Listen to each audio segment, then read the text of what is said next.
Have you ever wondered why so many people read Think and Grow Rich, praise the book, even say it changed their lives, but they still end up stuck in the same place? Could it be that the real secret to building wealth is actually hidden right there, in plain sight, and most people just overlook it? What if I told you that Napoleon Hill intentionally left behind clues throughout the book, and only the readers with a deeper level of awareness are able to decode the hidden message?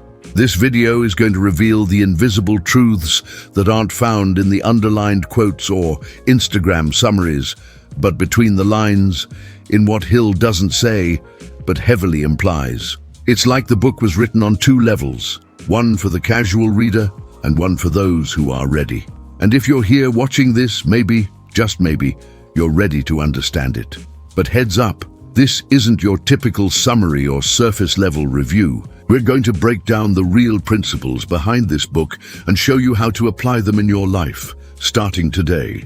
So stay with me until the end, because the biggest secret might be hiding in the final chapter. If you're serious about unlocking your full potential and want more content like this that goes beyond the surface, hit that subscribe button right now. This channel is about exposing the hidden patterns that most people miss. And once you see them, you can't unsee them. Now let's get into the good stuff. The first thing most people miss is that Think and Grow Rich isn't just a book. It's a riddle. And that riddle is 100% intentional. Hill repeats over and over that there's a secret, but never spells it out directly. Why would he do that? Simple. It's a test. Hill believed that only those who were mentally ready would figure it out. It's like part of your training is simply learning how to search for it. If you read the book passively, waiting for clear instructions, you'll miss it completely. But if you read with intention, if you look for patterns, clues, hidden meaning, you start to see what others don't. And one of those clues is right there in the title, Think and Grow Rich. Not work hard and grow rich. Not study and grow rich. Think. He's not just using that word as a starting point. He's saying thought is the foundation of wealth. That changes everything. But what kind of thinking is he talking about? It's not random thoughts or daydreams. He's talking about a specific type of thought. Intentional, emotional, focused, creative thought. He calls it a burning desire. That's not just a strong wish. It's a mental state. Burning desire is when an idea takes up so much space in your mind, it starts to shape your reality. That's not magic, that's neuroscience. When you're hyper-focused on something, your brain activates something called the reticular activating system. It starts filtering the world around you, pointing out opportunities, connections, and solutions you never noticed before. Hill didn't use those scientific terms because this was 1937, so he used metaphors. And if you read too literally, you miss it. But if you read between the lines, you start to decode the system. And here's the thing, that desire has to be connected to something deeper. That's where the next hidden key comes in, your definite major purpose. Wanting to be rich isn't enough. You need to know why. Your purpose acts like a magnet. It pulls your attention, shapes your decisions, directs your energy. Hill wasn't just talking about goals. He meant a personal mission, something that becomes part of who you are. People with a clear purpose wake up with direction. They resist distractions. They make stronger choices. And here's the kicker. Your purpose doesn't have to be massive right away. It just has to be clear. The size grows over time, but clarity is what gets things moving. Without purpose, your mind is scattered. You want everything and get nothing. Another powerful concept, and this one is easy to overlook, is silence. Yes, silence.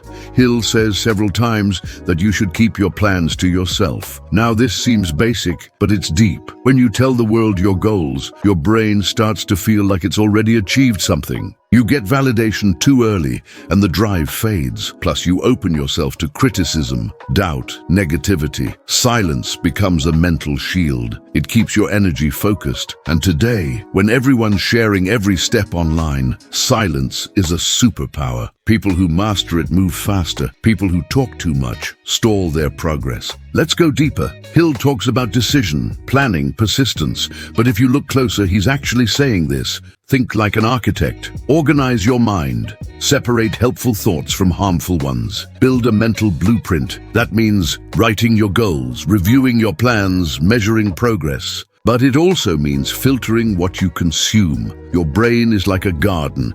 If you don't plant with intention, weeds will grow. And those weeds, today they come as social media noise, shallow content, constant opinions. One of Hill's deepest messages is this: protect your mind, not just to stay productive, but to keep your creative energy alive. If you're enjoying this breakdown and want more content that actually sharpens your mind and challenges your thinking, now's the perfect time to subscribe.